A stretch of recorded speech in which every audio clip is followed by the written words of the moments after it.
lao các khát lâu lao lại mà nạp sinh hay hà lao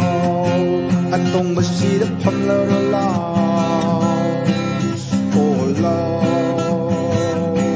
các khát lâu lao sắc mà nạp sinh hay hà lao anh tung bớt xí đất phầm lơ lao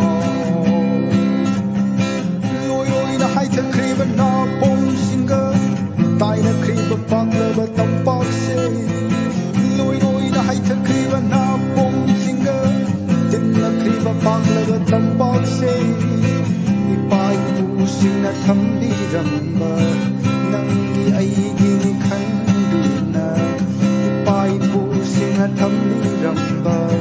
nang ni ai gi ni khan du na tampak tu ni Manikabo Valley, Tampak Tuni, Manikabo Valley.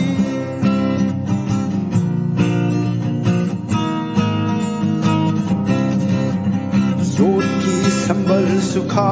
kare, itsil inaw sulam lan hale, lapli ngayong mataning singlude, naglabas sida di thamoy kaile. Sotki sambal sukha khare itsil inaw sulam lan hale lapli ngay ngong mataning singlude naglaba sida di thamoy kaire mirai vire hai na khallabara miram gi mirol lol labadi palem na yeng vire warobara miram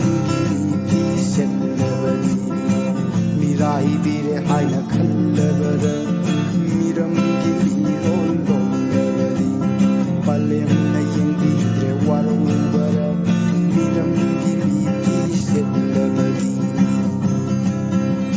lam khop ning bai wakhar na tum basaba khandam khai loi lam la long mang lal du da chok thera ba brand sing lam khop ning bai wakhar na tum basaba khandam khai loi lam la long mang lal du da chok thera ba brand sing yam ba nang su thok lak loi nau nang su thok lak lo se nang su chit thera nu thu dek la si sammal yam ba nang su thok lak loi nau nang su thok lak lo che nang su chit thera nu thu dek la si sambal khallu na thamoi ma se kai re ning sing la ga mai sak sum heli khallu na thamoi ma se kai re ning sing la ga mai sak sum heli tar ki mit gi pirang ru wa da nang bu ka ba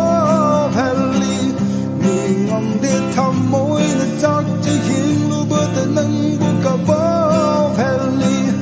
tar ki mit gi pirang ru ba da nang bu ka ba heli mi ngom de thamoi na chak chi hin lu ba da nang bu ka ba heli mirai bire hai na khallabara miram gi mirol lol labadi palem na yeng bidre warobara miram gi mi fi sep labadi mirai bire hai na khallabara miram gi mirol lol labadi palem na yeng bidre warobara miram gi mi fi sep labadi tarlak ti mit